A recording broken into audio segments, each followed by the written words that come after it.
Sad se postavlja pitanje da li ovo predavanje bude na hrvatskom ili na engleskom. Vi razumijete engleski? Ok, možemo da na engleskom imati predavanje, da. Okay, so this will be English class. Usually we have in Croatian, but since you are present, then we will speak in English. So we are reading from the third canto of Srimad Bhagavatam, chapter 20, verse 12. So please repeat after me. Kshata Mahabhagavataha Krishnasya Ekantikaha Suhrit Yaha Tatyaja Agrajam Krishne Saapatyam Aghavan Iti Kshata Mahabhagavata Kshata Mahabhagavata Krishnasya Ekantikah Suhrit Krishnasya Ekantikah Suhrit Yastatya Jagrajam Krishne Yastatya Jagrajam Krishne Sapatyam Aghavaniti Sapatyam Aghavaniti Kshata Mahabhagavata Krishnasya Ekantikah Suhrit Yastatya Jagrajam Krishne Sapatyam Aghavaniti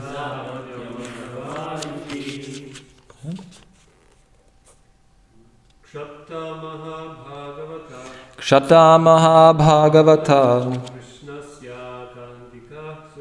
Krishnasya Ekantikah Suhrit Yastatya Jagrajam Krishne Sapatyam Aghavaniti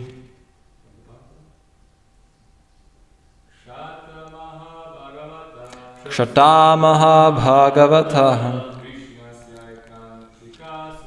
Krishnasya Ekantikah Suhrit Yastatya Jagrajam Krishne Sapatyam Aghavaniti.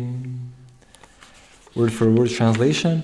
Kshata Vidura Mahabhagavataha. Oh wait, but this I haven't in Croatian, unfortunately. I prepared for. Okay, we can read from the. Maybe you can read. Yeah, we can. Mahabhagavataha. A great devotee of the Lord. Krishnasya. Of Lord Krishna. Ekantikaha. Unalloyed devotee. Suhrit. Intimate friend. Yaha. He who. Tatyaja. Abandoned. Agrajam. His elder brother. King Dhritarashtra. Krishna. Toward Krishna. Saapatyam. Along with his 100 sons. Aghavan. Offender. Iti. Thus. Translation. And commentary by His Divine Grace, A.C. Bhaktivedanta Swami Prabhupada. Srila Prabhupada Ki Jai. Translation. Shaunaka Rishi inquired about Vidura, who was a great devotee and friend of Lord Krishna, and who gave up the company of his elder brother because the latter, along with his sons, played tricks against the desires of the Lord. The incident referred to here is that Vidura left the protection of his elder brother Dhritarashtra when traveling everywhere to sacred places and met Maitreya at Hardwar. Shaunaka Rishi here inquires about the topics of the conversation between Maitreya Rishi and Vidura. Vidura's qualification was that he was not only a friend of the Lord, but also a great devotee. When Krishna tried to stop the war and mitigate the misunderstanding between the cousin brothers, they refused to accept his counsel. Therefore, Kshata or Vidura was unsatisfied with them, and he left the palace. As a devotee, Vidura showed by example that anywhere that Krishna is not honored is a place unfit for human habitation. A devotee may be tolerant regarding his own interests, but he should not be tolerant when there is misbehavior toward the Lord or the Lord's devotee. Here the word Aghavan is very significant, for it indicates that the Kauravas, Dhritarashtra's sons, lost the war because of being sinful in disobeying the instructions of Krishna. Text once again. Kshata maha bhagavata krishnasya ekantika suhrityastatya jagrajam krishne sapatyam aghavaniti. Shaunaka Rishi inquired about Vidura, who was a great devotee and friend of Lord Krishna, and who gave up the company of his elder brother because the latter, along with his sons, played tricks against the desires of the Lord. Om Agyanatimirandasya Gyananjana Shalakaya Chakshurmilitam Yena Tasmai Shri Gurave Namaha. Shri Chaitanya Manobhishtam Sthapitam Yena Bhutale Swayam Rupa Kadamahyam Dadati Swapadantikam Vandeham Shri Guru Shri Utah Pada Kamalam Shri Gurun Vaishnavamscha Shri Rupam Sagrajatam Sahagana Ragunatanvitam Tam Sajivam Sadvaitam Savadhutam Parijana Sahitam Krishna Chaitanya Devam Shri Radha Krishna Padan Sahagana Lalita Shri Vishakanitamsham Namo Vishnu Padaya Krishna Preshtaya Bhutale Shrimate Bhaktivikasa Swaminiti Namine Namo Vishnu Padaya Krishna Preshtaya Bhutale Shrimate Bhaktivedanta Swaminiti Namine Namaste Saraswate Deve Gauravani Pracharine Nirvishesha Shunyavadi Paschatya Deshatarine Vanchakalpatarubhyascha Kripa Sindhubhya Evacha Patitanam Pavanebhyo Vaishnavebhyo Namo Namaha. Jai Shri Krishna Chaitanya Prabhu Nityananda Shri Advaita Gadadhara Shrivasadi Gaura Bhakta Vrinda. Hare Krishna Krishna Krishna Hare Hare Hare Rama Rama Rama Hare Hare. Hare Krishna.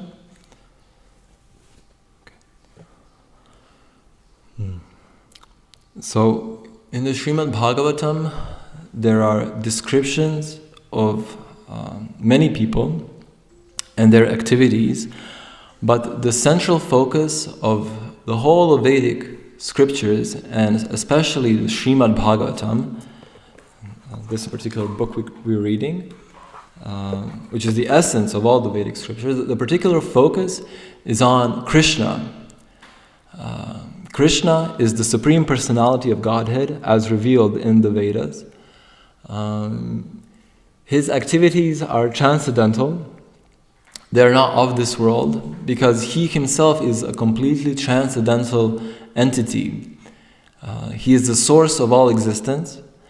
And because he is the source of all energies, both the material energy and the spiritual energy, both the para prakriti and apara prakriti, he's above them and he's never influenced by them.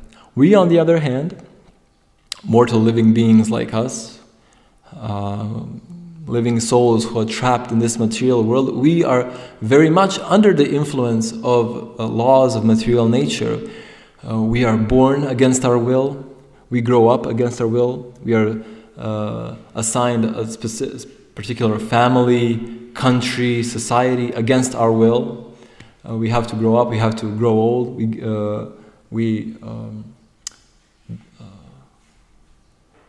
contract disease without our will, against our will. Nobody wants to get sick, but everybody gets sick. Nobody wants to grow old, but everyone grows old. Nobody wants to die, but everyone dies.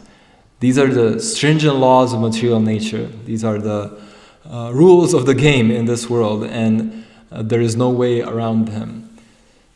Even though we, Atman, we are as living spiritual force, we are eternal. By misuse of our independence, we have come into this material world where we have to suffer under the laws of material nature. So although we are eternal, we have to be born, we have to grow old, we have to die. We have to accept the material body over and over again. So that's the difference between God and living entities. God is supremely pure. He's never under the control of material nature, because material nature is his energy. These laws are set by him, and he's never under the influence of these laws. And even though God may appear in this world, he can descend into the material world. We call this phenomenon avatar, he who comes down, he who descends into the material world. Although he descends into this world, and we can see him interacting with other people of this world, he is never under the influence of this world. There's a beautiful verse in Bhagavad Gita, Ajopi san navyayatma bhutanam ishvaropi san prakritim svam adhishtaya sambhavami atma mayaya. That even though he is unborn, Aja, even though he is Ishvara, and he is Avyayatma, Avyayatma was the English word for that, inexhaustible source of everything. Although he is the Lord of all living beings, he descends into this world. Prakriti Swam Adhishtaya, he comes into his Prakriti. Sambhavami Atma Mayaya, by his own energy, by his own potency. So Krishna, he comes in this world periodically.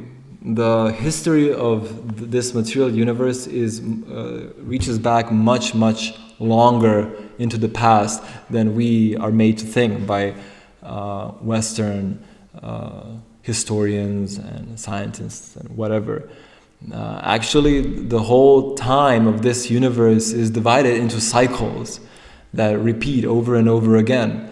And every cycle, Krishna appears in his various forms. He doesn't always appear as Krishna, but since God is unlimited, he can appear in unlimited forms.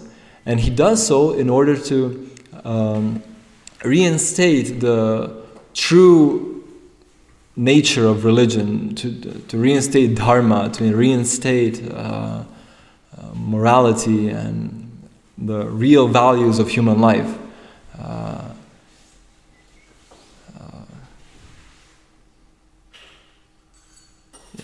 It's in the fourth chapter of Bhagavad Gita, which is the most famous book about Krishna. It was spoken directly by Krishna. In the fourth chapter of Bhagavad Gita, Krishna explains his reason of descent. He says specifically, Yada yada hi dharmasya glanir bhavati bharata abhyutanam dharmasya tadatmanam srijamyaham. Whenever and wherever there is a decline in religious practice, O descendant of Bharata, that's Arjuna, and a predominant rise of irreligion, at that time I descend myself. So God descends, he comes into this world whenever and wherever there is a decline in religious practice and a predominant rise of irreligion. Paritranaya sadhunam vinashaya chadushkritam dharma samsthapanarthaya sambhavami yuge yuge. To deliver the pious and to annihilate the miscreants, as well as to re-establish the principles of religion, I myself appear millennium after millennium. So it's not that God was here once, he gave us only one shot at attaining him, and that's it.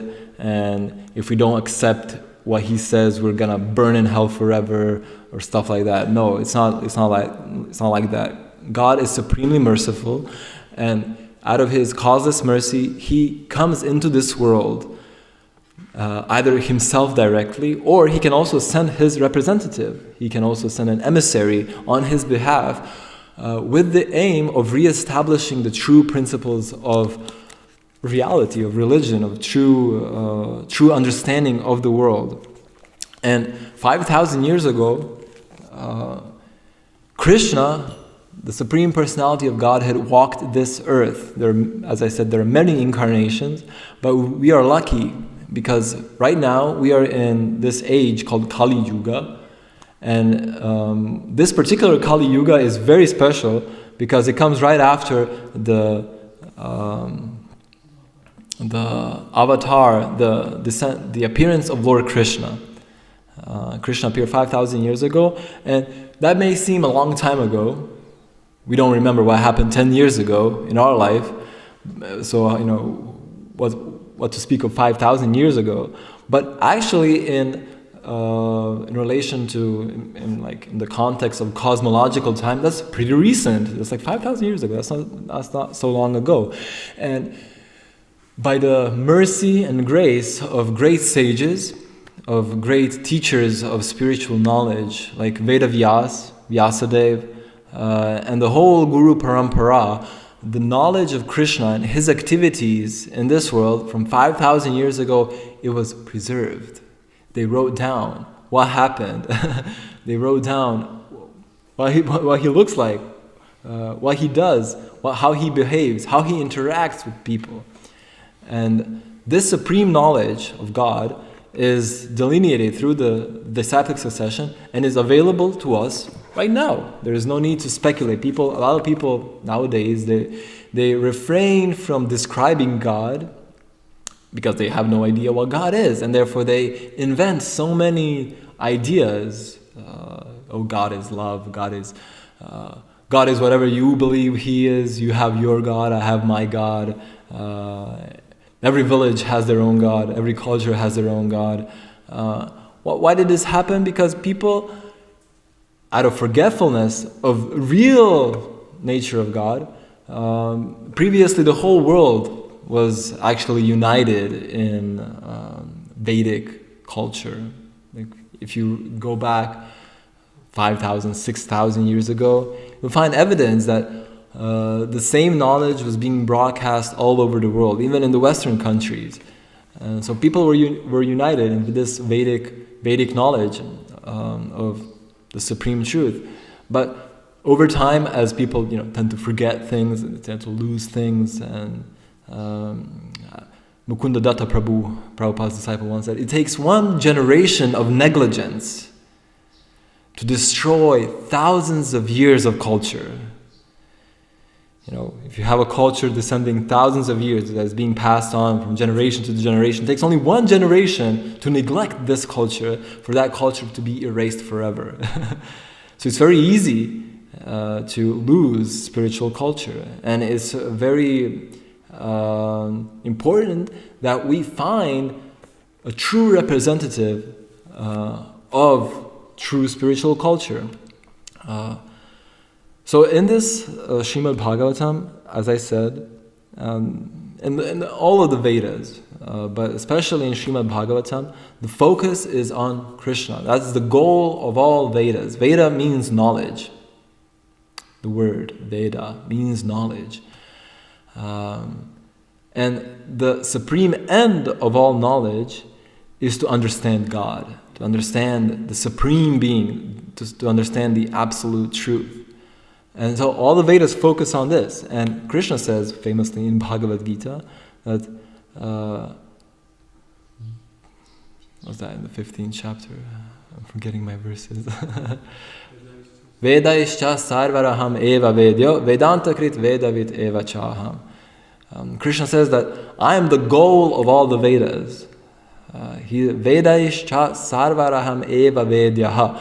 That all the Vedas are intended for us to know Krishna, for us to know the Supreme Personality of Godhead.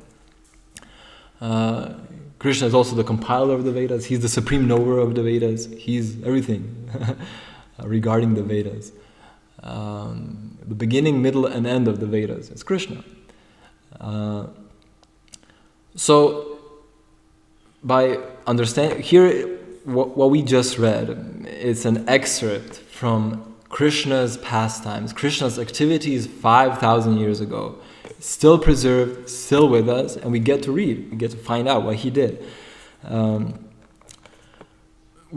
First thing we realize that Krishna is not alone. There are many people surrounding him. Why? Many people in the West especially, and in the East also traditionally, people have this idea of oneness, that God is one undifferentiated light or Brahman or something you can't put a finger on. It's nothing specific, it's something formless, it doesn't have any qualities. But no, actually, this world, which we are experiencing right now, it has all these varieties of forms and energies and experiences because it is a reflection of the spiritual world. This world has what it has because it is a reflection of the original. God is the source of all variety. God is the source of all forms, all variety, put in short.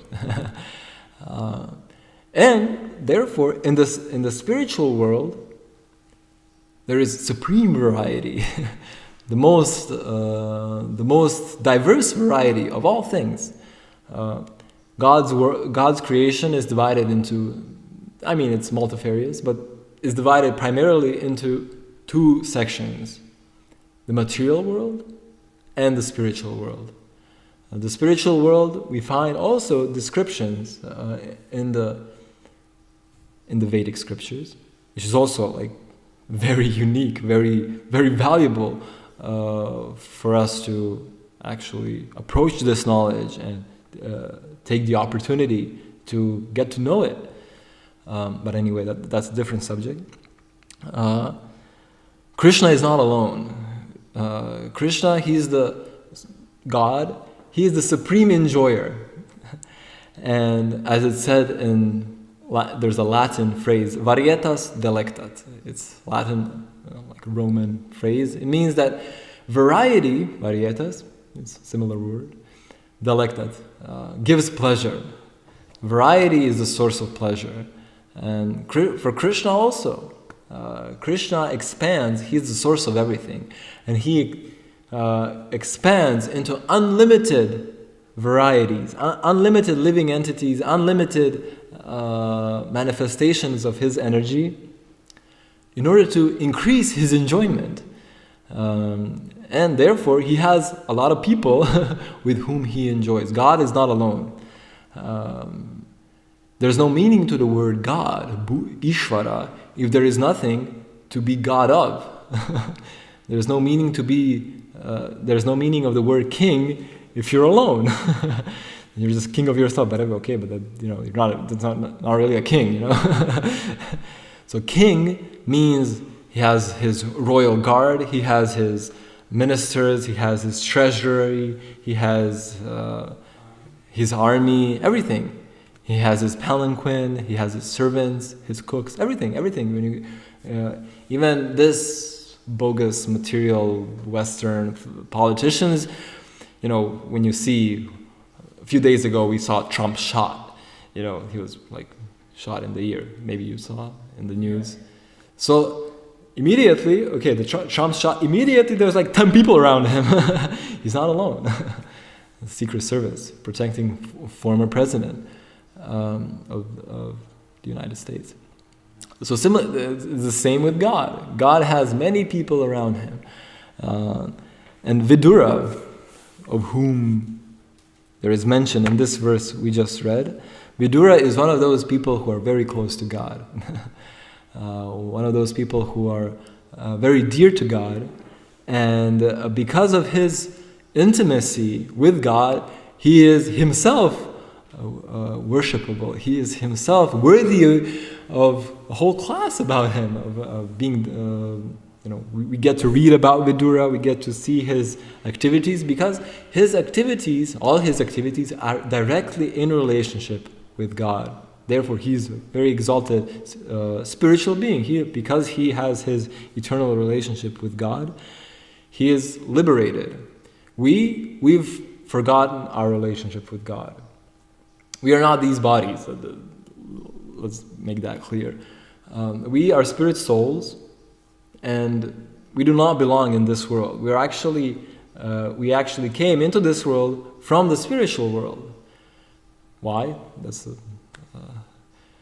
question for another lecture. But long story short, we decided to turn our back on God, turn our back against God. We decided, okay, I've had enough of God. I'm going to try to be my own man. I'm going to try to enjoy independently. And because of this attitude of misusing our independence, God gave us this independence because He wants us to enjoy freely with Him in the spiritual world. But because of our misuse of independence, we come into this material world. It's not that bad. I mean, we're eternal. Nothing's going to happen to us, really. We're just going to suffer. But, the soul is eternal, so there's no actual jeopardy for us in this world. It's just a world of illusion. That's it. And because we've forgotten our real nature, we've forgotten that we are eternal, we are parts and parcels of God, and we are meant for eternally enjoying alongside God, therefore we suffer, and therefore we come under the influence of material nature. We become faulty. We become conditioned in so many ways by material nature. But Vidura, who is God's close associate, he's very well aware of his relationship with God. He's aware, I'm a spirit soul. And it's not just a matter of knowing it. He's fully enlightened. He's fully acting only on this platform of spiritual knowledge. And because he is on this spiritual platform, even though he is in the material world, he is also above the material platform. He's not conditioned by material nature. He is liberated.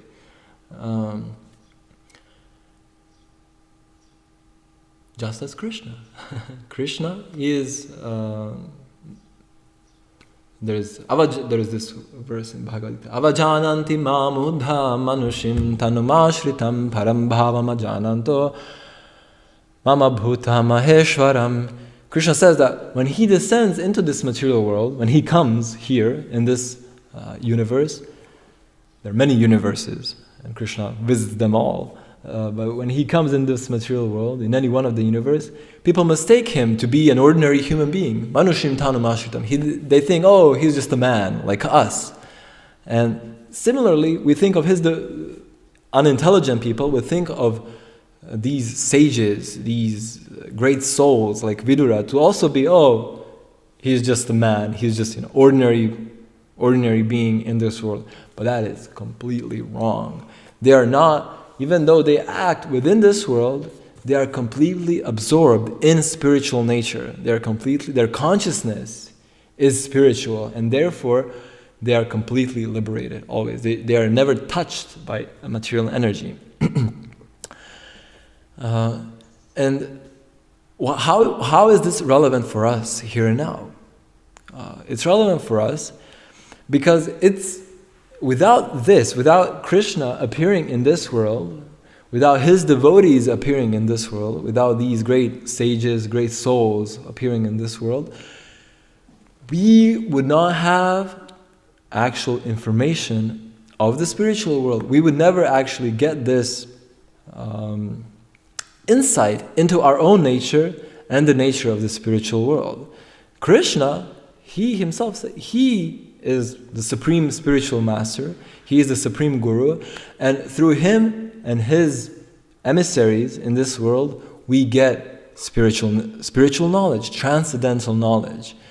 In the beginning of this world, Krishna imparted the Vedas to Brahma, and these Vedas are the same Vedas that we have here with us today. So it comes from Krishna originally.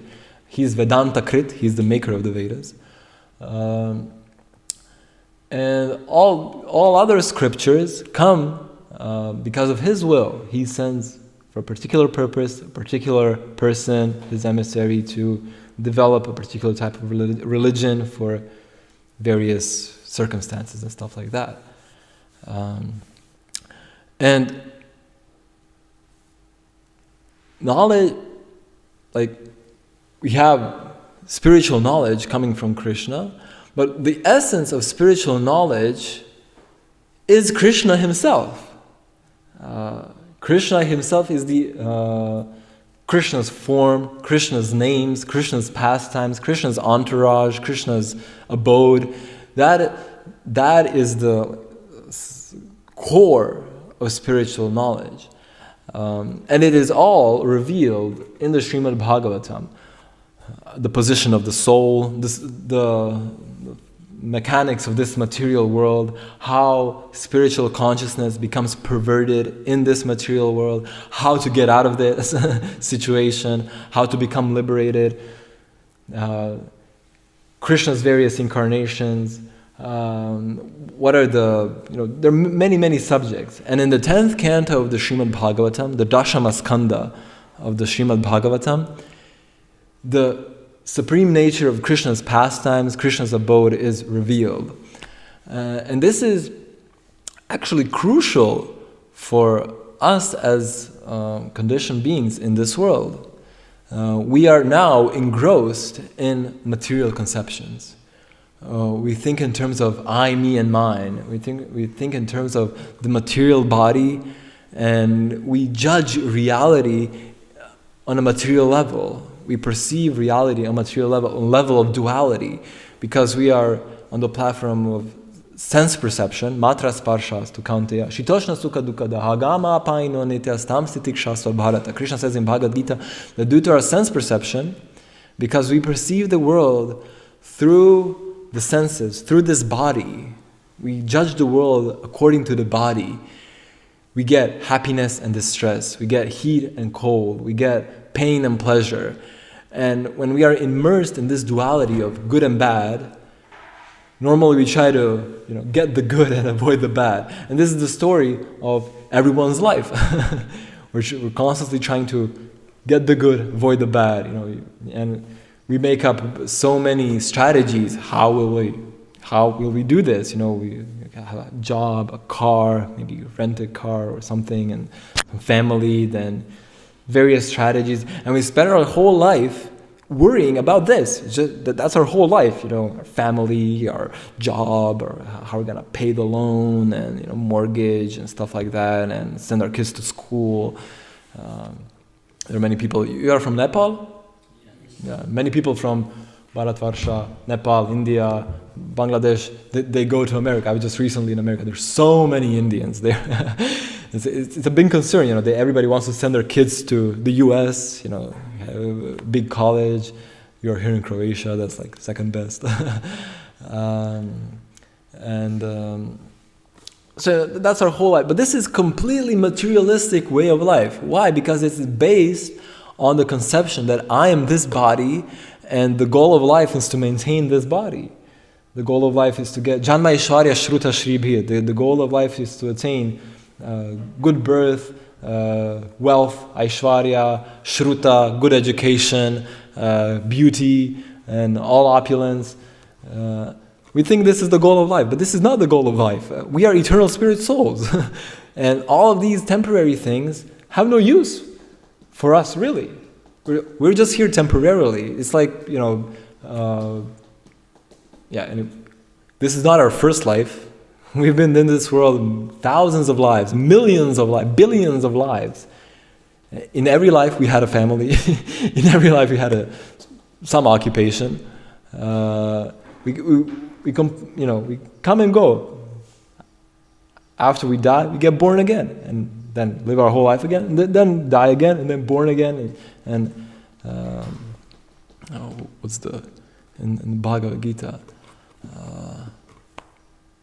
Krishna explains in the 8th chapter that this whole world is Bhutva bhutva praliyate. It's again created and destroyed. This whole material world and us in it. There are big cycles, small cycles. We are going through these small cycles, life after life. This whole universe is going through one cycle of creation, maintenance, annihilation, and then again creation, maintenance, annihilation. So it's all temporary. That's the point. It's all temporary. And we as spirit souls, we're not meant to be, building forts and defense systems and making plans how will we enjoy in this world, because it's useless.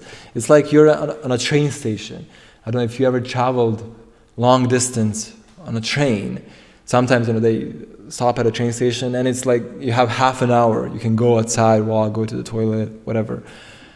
And you're there temporarily. You're there for half an hour on that train station. And you're not going to try to clean it up. You're not going to try to make the train station look nice. You're not going to try to make friends with people on the train station. You're not, because you're there for 15 minutes, half an hour, and then you'll leave. And similarly with this world, this life is the same. We came and we're going to stay for only a short time in this life. Everything we have, we're going to lose. So this material aggrandizement, this material goals are not the real aim of human life, because we're going to lose it all and then we're going to have to start over again. And if we don't realize that this is useless, we're going to be trying again and again and again and again. And then life, birth, death, old age and disease, suffering again and again and again and again. But there's a way out. By directing our consciousness towards Krishna, towards His holy names, we have this Maha Mantra, Hare Krishna, Krishna Krishna, Hare Hare, Hare Rama, Rama Rama, Hare Hare, which is comprised of 3 names of Krishna, and actually 2 names of Krishna, 1 name of His energy. By directing our consciousness on this, on spiritual substance, on Krishna's name, Krishna's form, Krishna's pastimes, Krishna's paraphernalia, His entourage, on Krishna in general, His devotees, everything, Srimad Bhagavatam, by reading Srimad Bhagavatam, by reading Bhagavad Gita, by directing, which is directly spoken by Krishna, it's Krishna's words, Krishna Katha. By focusing our attention not on this material world but on the spiritual world, our consciousness becomes purified. We become purified. Shrinvatam svakatha Krishna punya shravana kirtana hridyantasto hya bhadrani vidunoti suhritsatam nashta prayesha bhadresha nityam bhagavata seva bhagavatutama shloke bhaktir bhavati naishtiki.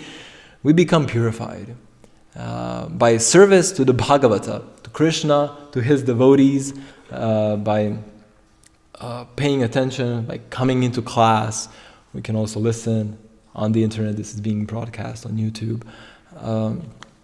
By focusing our attention on spiritual subject matter, our consciousness becomes purified. We begin to realize that, wait a minute, I'm not this material body. I'm a spiritual entity. I'm eternal. I have no relationship with this material world. It's only like very, very slight, illusory relationship with this material world. And when we come to this platform, we become liberated. We become completely free of all anxiety. No more fear. No more worry. No more pain. No more anything. No more anxiety.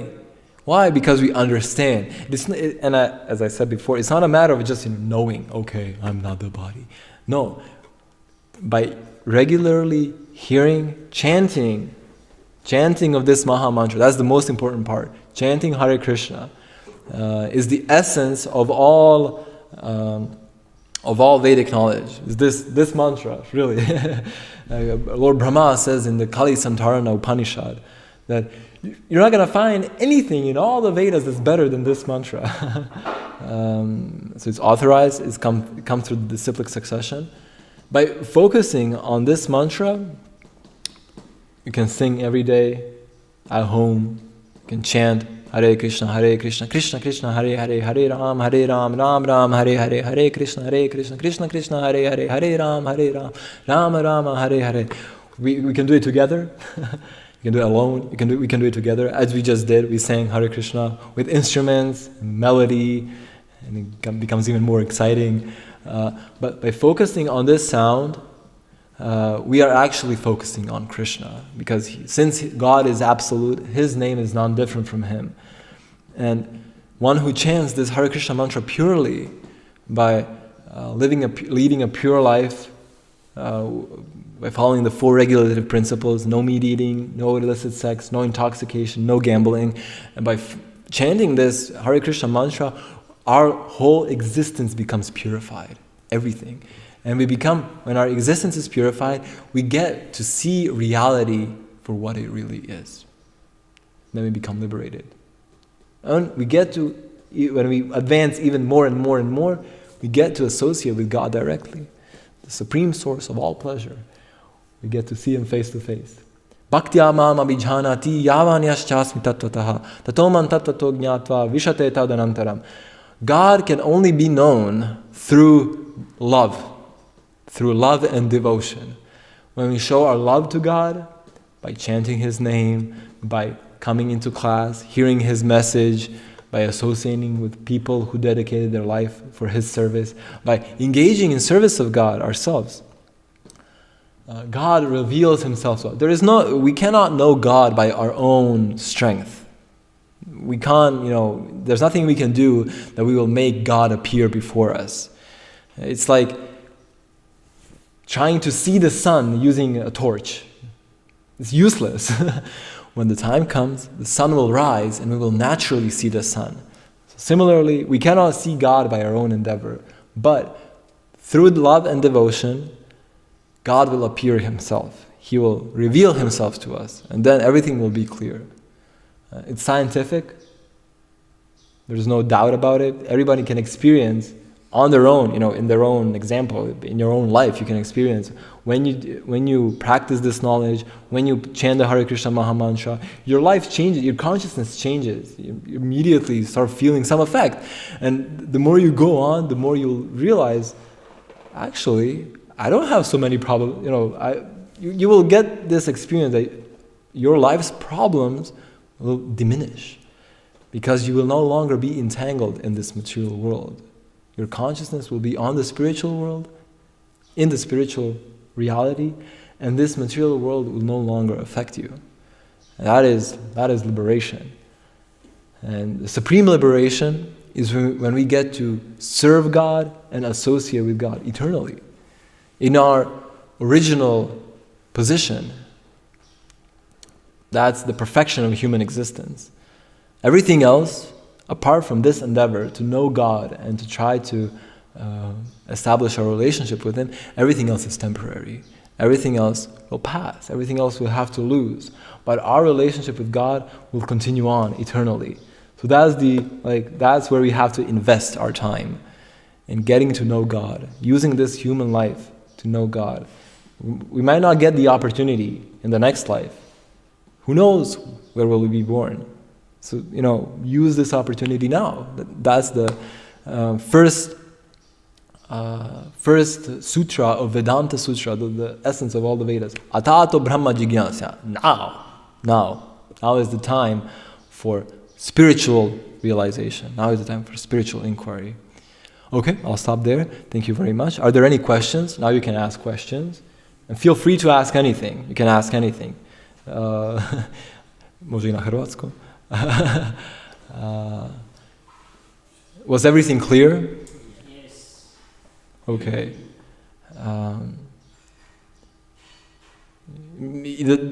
The questions don't have to be in relation to this class.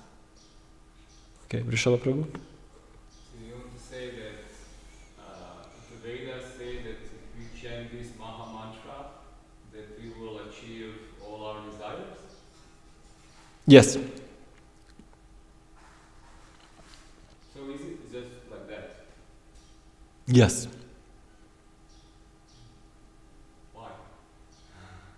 Why? By chanting the Maha Mantra, we revive our relationship with God. And that is actually the true need, the true core need, desire of all beings to love and to be loved unlimitedly. That is what we all want. To love and to be loved unlimitedly. But because we've forgotten God, we try to fill this void by material things. And therefore we suffer because material things are temporary. And we have to keep changing, we have to keep getting new things all over and over again. But when our relationship with God is reestablished, we become complete. We are already complete, but we are in illusion. That's the problem. We've forgotten our relationship with God, and therefore we come up with so many false conceptions of our existence without God. But actually, we are always connected with God. We're always, our relationship with God is always there as eternal servants and eternal master in complete eternity, knowledge and bliss. That's our relationship with God. It's always there. But by chanting this Maha Mantra, we revive this, and there is no other thing to be attained. Krishna says, it's one very, Prabhupada quotes it a lot, and to me also it's a very interesting verse. It's said in the Bhagavad Gita, text 20 to 23, that in the stage of perfection called trance or samadhi, when one's mind is completely restrained from material mental activities by practice of yoga, this perfection is characterized by one's ability to see the self by the pure mind and to relish and rejoice in the self. When one is completely with God, he sees nature as it is. He sees himself, he sees God, and there's no doubt, it's clear to this person who is in the stage of perfection called trance or samadhi, which is attained through this chanting Hare Krishna. By chanting Hare Krishna, we come to this level of samadhi. By focusing on this spiritual transcendental sound, we come to this level of samadhi. And automatically, if we focus on this spiritual sound, our focus is no longer on material things. And therefore we become, one's mind is completely restrained from material mental activities. And in this state, one is able to see the self by the pure mind and to relish and rejoice in the self. We become joyous because we understand, I am a spirit soul. I am not this body. I am eternal. Now, what's next? In that joyous state, one is situated in boundless transcendental happiness, realized through transcendental senses. Established thus, one never departs from the truth. And upon gaining this, he thinks there is no greater gain. There is nothing greater than this. Being situated in such a position, one is never shaken, even in the midst of greatest difficulty. This indeed is actual freedom from all miseries arising from material contact. So, when one attains to the level of God realization, he understands this is the greatest thing there is. Naturally, he no longer desires anything else. He no longer desires material suffering. He no longer desires these things that will lead to material entanglement. And thus, all one's desires are fulfilled. One becomes complete. Anything else? Yoshnesh? Okay. If that's it, thank you for your attention. Grantaraj Srimad Bhagavatam ki jai, Srila Prabhupada ki jai, Vanchakalpatarubhyascha kripa sindubhya eva cha patitanam pavanebhyo vaishnavebhyo namo namaha. Hare Krishna, Krishna Krishna, Hare Hare, Hare Rama, Rama Rama, Hare Hare.